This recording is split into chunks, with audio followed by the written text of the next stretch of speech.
여러분 안녕하십니까. 국민의힘 혁신위로부터 희생하라는 요구를 받아왔던 장제원 의원이 내년 총선 불출마를 선언했습니다. 나를 밟고 총선에서 승리해 윤석열 정부를 성공시켜달라고 밝혔는데요.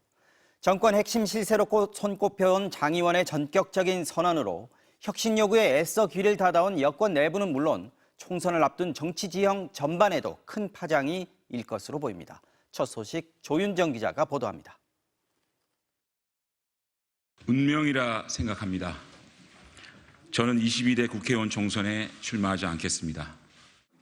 친윤 핵심으로 꼽히는 장제원 의원이 총선 불출마를 전격 선언했습니다.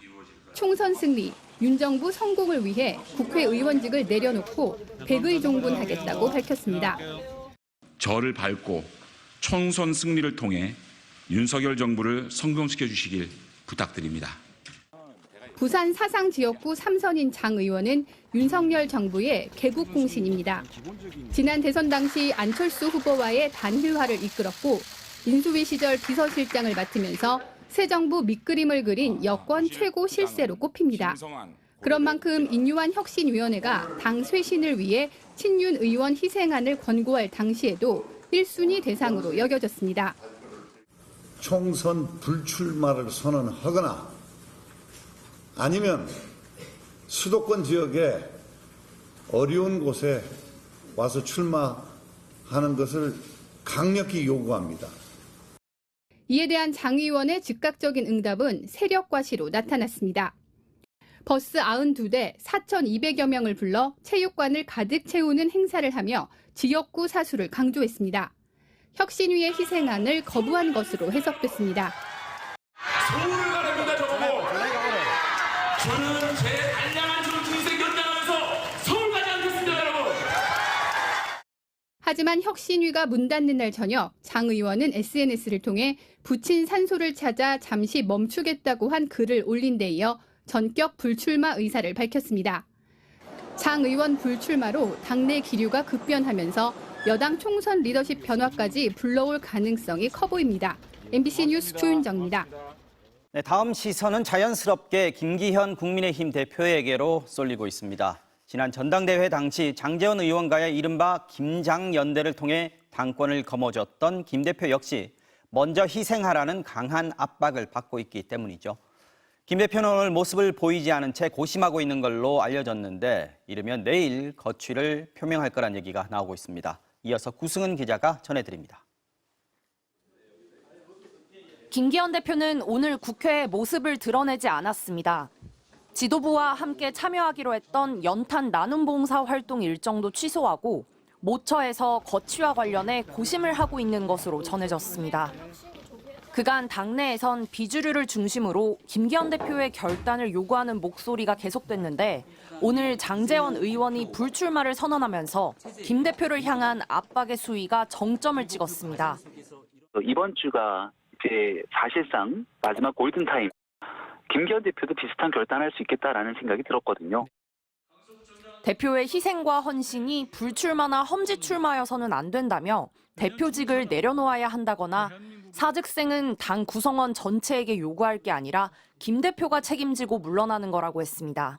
김기현 대표가 대표직을 계속 지금 유지하려고 하고 있기 때문에 어제 초선들 저항을 보면 지금 특단의 대책이 좀 필요하다는 생각이 들고 다만 친윤계 의원들 사이에선 김기현 대표의 사퇴는 과하다는 의견도 나옵니다. 김 대표에 대한 거세진 책임 요구와 함께 장 의원 불출마에 대해 총선 승리의 미랄이다, 혁신 불씨를 살렸다는 평가는 당내 다른 친윤계, 영남 중진 의원들도 압박하고 있습니다. 권성동 이철규 의원과 초선이지만 윤석열 대통령과 가깝고 영남이 지역구인 박성민, 박수영 의원 등의 희생이 뒤따를지도 주목됩니다. 그래도 의원님 먼저 친윤이시잖아요. 당을 위해서 좀 불출마 결단에 동참하실 의향이 있으십니까? 국민의힘 관계자는 장 의원의 불출마 선언으로 김 대표의 결단 시기도 빨라질 것 같다며 이르면 내일 결단할 가능성도 있어 보인다고 말했습니다. MBC 뉴스 구승입니다. 장제원 의원의 불출마 선언이 어떤 파장을 불러올까? 장 의원은 왜 이런 결정을 하게 된 걸까? 좀 더 짚어보겠습니다. 국회 출입하는 조희원 기자 나와 있습니다. 자, 조 기자, 다소 의외다, 갑작스럽다, 뭐 이런 느낌도 있습니다. 어떤 배경이 있을까요? 일단 장 의원이 이미 불출마를 염두에 두고 있었다, 마음을 굳히고 있었다 이런 해석도 물론 있습니다. 네. 그런데 총선이 아직도 넉 달이나 남았고 앞서 리포트에서 보신 것처럼 다소 강한 입장을 보여왔었는데요. 네. 다소 갑작스러운 이번 발표는 최근 악화된 이 당에 대한 여론이 반영된 결과로 보입니다. 네. 일단 이 부산 엑스포에서 큰 표차로 탈락한 이후에 부산의 민심이 상당히 돌아섰다는 거에 대한 당의 우려가 굉장히 컸습니다. 장 의원 지역구도 부산 사상이죠. 네, 맞습니다. 그리고 여기에 내년 총선에서 서울에서 단 6석밖에 가져갈 수 없다. 이런 당내 내부 보고서도 나왔는데요. 네. 이런 상황에서 당 지도부의 희생을 요구하는 당내 목소리가 점점 커졌고 거기다가 혁신위가 별 성과 없이 종료가 되면서 이 장 의원이 뭔가 희생의 결단을 내렸다. 이런 해석들이 나오고 있습니다. 자, 그런데 배경이 이게 다가 아니라는 얘기도 있어요. 김기현 대표한테도 대통령의 의사가 전해졌다. 이런 얘기도 나오거든요. 네, 맞습니다. 지난 6일에 일단 윤석열 의원이 부산을 방문했을 대통령이요? 때 네. 그 점심 자리에 장제원을 특별히 불렀습니다. 그래서 이 시기쯤에 아마 윤석열 대통령이 장제원 의원한테 희생, 결단을 요구하는 주문을 했을 수도 있다. 이런 해석이 나왔는데요. 네. 물론 장제원 의원은 오늘 이에 대한 질문에는 따로 답하지 않았습니다. 윤 대통령은 지금 네덜란드 순방을 떠나 있는데요. 그렇죠. 이 순방을 떠나기 전에 지난 주말에 김기현 대표에게 이 희생을 요구한 걸 내가 전해 들었다. 이렇게 말한 국민의힘 관계자도 있었습니다. 네.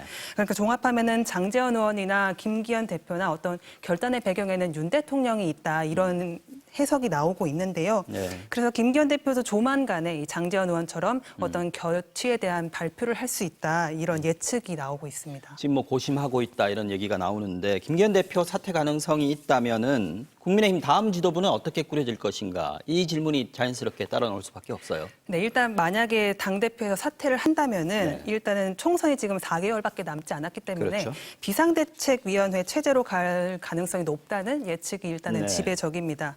물론 김기현 대표가 대표직을 내려놓지 않고 불출마를 선택할 수 있다는 예측도 있고요. 네. 그리고 아예 선거를 본격 대비하기 위해서 선대위 구성을 앞당길 거라는 이런 관측도 나오고 있습니다.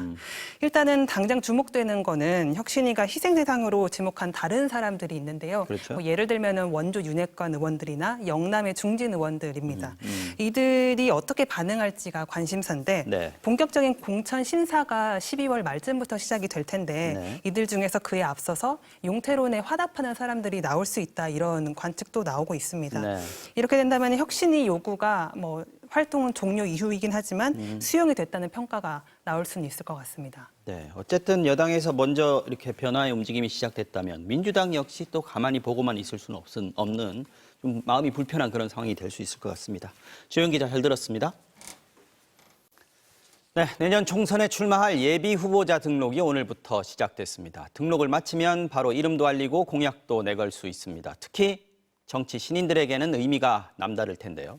문제는 아직도 선거구가 확정되지 않은 곳이 많다는 겁니다. 이미 이름이 알려진 현역 의원들이 해야 할 일을 안 하고 있기 때문입니다. 유권자의 권리를 크게 훼손하는 일인데도 선거 때마다 같은 작태가 반복되고 있습니다. 손하늘 기자가 현장 취재했습니다.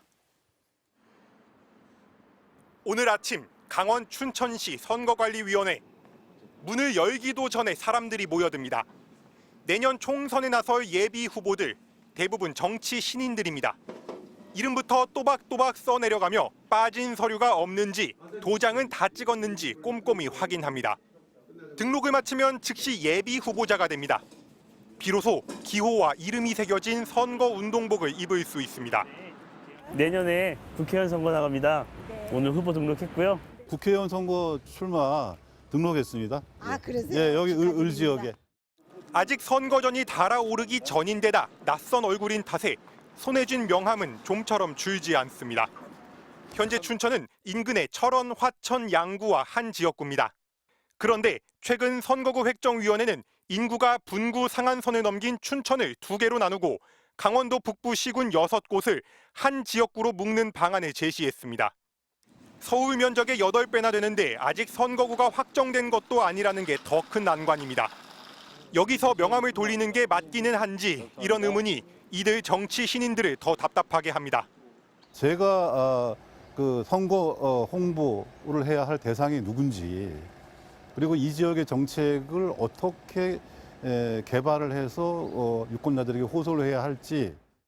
예비 후보들로선 명함과 공보물, 선거사무소 등의 지역명을 어디로 써야 할지 난감하고 당내 경선이 임박해 선거구가 바뀌면 치명적인 타격을 입을 수밖에 없습니다. 6개 시군이 선거구로 바뀐다면 그 나머지 3개 시군의 인구에 대해서는 어떻게 우리가 제 이름을 알리고 어떻게 선거운동을 전개할 수 있겠습니까? 이거는 현실적이지 않는 일이라고 생각을 합니다. 인구 2만 3천 명의 이곳 화천은 인접한 춘천 북부와 묶일지, 동해안의 속초 고성과 묶일지, 아니면 또 다른 시군과 묶일지 아직도 정해진 게 없습니다. 유권자들은 불만입니다. 주권자가 중요하다고 하면서도 선거구도 안 정해진 데에는 무시받는다는 생각까지 듭니다. 이번에 인제랑 속초랑 다 묶인다고 들었는데 저희는 항상 불안에만 떠는 거잖아요. 그냥 저희는 소외된 지역이라는 게 정말 와닿는. 철원하고 하천, 그다음에 양구 뭐 이런 데 아니에요? 정해지면 좀 좋을 것 같은데. 선거구 획정위가 조정이 필요하다고 밝힌 선거구는 전국에 32곳. 법정 시한은 총선 1년 전이지만 지난 21대 총선은 선거일 39일 전, 20대 때도 42일 전에야 겨우 정해졌습니다.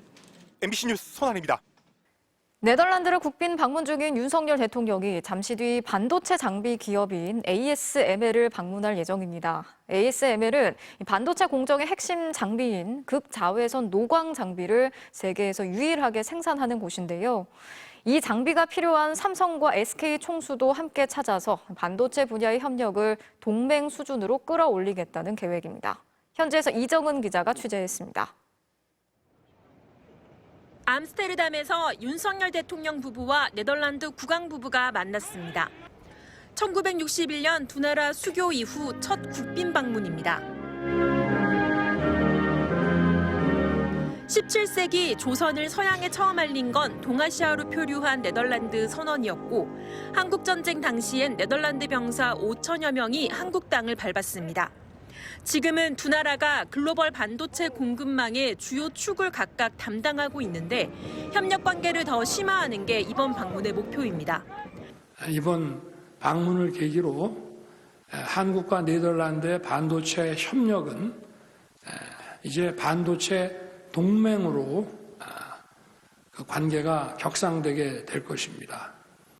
잠시 뒤 윤 대통령은 삼성전자 이재용 회장, SK 최태원 회장과 함께 반도체 장비 기업 ASML 본사를 방문합니다. 고성능 반도체 칩을 만들기 위해선 ASML이 전 세계에서 유일하게 생산하는 최신 노광 장비를 확보하는 게 중요한데 기술 패권을 결정짓는 반도체 시장을 위해 정부와 민간이 함께 나서는 모양새입니다. 최근 ASML은 2나노 이하 공정까지 가능한 노광 장비를 개발했습니다. 외국 정상에겐 처음으로 클린룸을 공개하는 ASML이 최신 장비까지도 선보일지 관심입니다.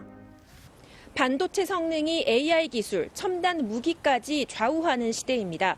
대통령실은 한마디로 반도체 순방이라며 네덜란드와의 전략적 연대가 중요하다고 강조했습니다.